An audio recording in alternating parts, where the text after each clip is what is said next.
Hey guys, it's Nightwing19 here with my review for episode 4 of Legend of Korra. Now, I'm going to give you a recap of the episode, my overall rating, some of the things I saw in this episode that I think relate back to The Last Airbender, and then some top 5 moments. So, starting with my recap, while the young Airbenders look far and wide for Korra, Ikki is briefly captured by 2 Earth Empire soldiers.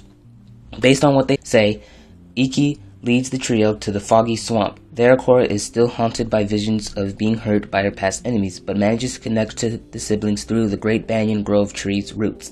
After they beg her to resume her avatar duties to face Kuvira, Toph's advice helps Korra to let go of her fears, bend the rest of the poison out of her, and re-enter the avatar state. So, this episode, I'm giving it a 9.5. It was a great call to action episode. Korra needs to reconnect with herself, and what better way to do this with a bunch of characters that have helped her in the past and now motivating her to do so.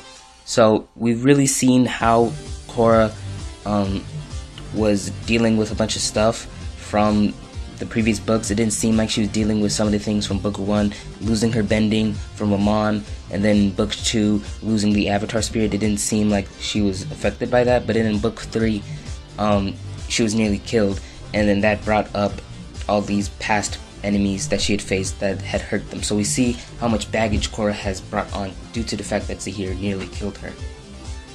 So it was a really great episode exploring that aspect of Korra that we haven't really connected to or seen before. And I also love the animation that was going on when Toph was showing the ideologies of Korra's past enemies.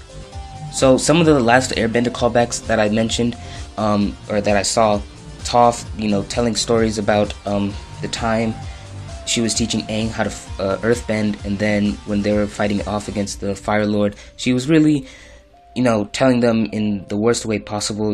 I threw a bunch of rocks at the Avatar, he got mad, and then Sokka fell in a hole, and then it was hot. I was on a blimp, and then I think a turtle showed up. A brief summary of the entire adventure. But, we can pretty much remember those episodes in Avatar The Last Airbender. When the Airbender children were pulled into the swamp, that just reminded me of when Aang and Katara and Sokka were pulled into the swamp, the same swamp.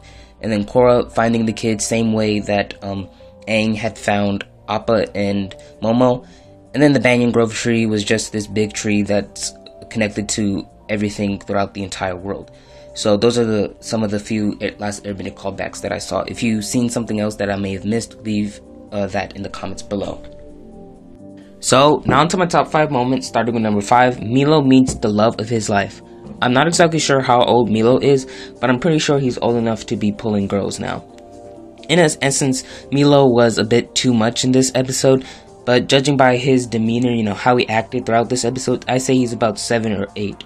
But hopefully we see Milo's quote-unquote love of his life in a future episode. Number 4, the Banyan Grove tree. Like I said, this is a great Last Airbender callback. I really loved seeing the Banyan Grove tree and how Korra had found the Airbender children by just touching one of the roots, and then the same technique that Aang had used back in Avatar The Last Airbender. Number 3, Airbender children meet Toph. So in essence, I really love seeing this scene. It was a great scene, seeing one of their grandparents' friends, and then Toph adding in saying, "Oh, your grandfather was a real pain in my butt." And I really loved how Milo was able to recognize who this person was.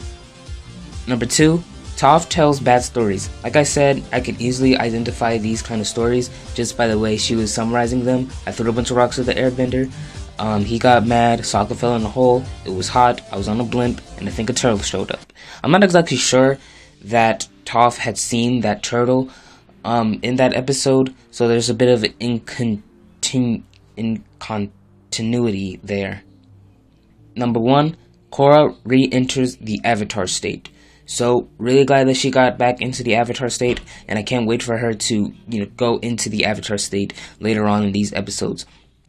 And that is it for my review for episode 4 of Legend of Korra. What did you guys think? Did you like this episode? Leave me your thoughts in the comments below. And remember, I'll be doing reviews for all episodes of Legend of Korra. Be sure to catch them. There are only 9 more episodes in this season, so be sure to catch my reviews. Subscribe to my other channel, Jedi450, for fandom vids on Legend of Korra, Arrow, and more. Follow me on Twitter, Instagram, and Facebook for updates on these fandom TV shows that I do. Thank you so much for watching. Bye.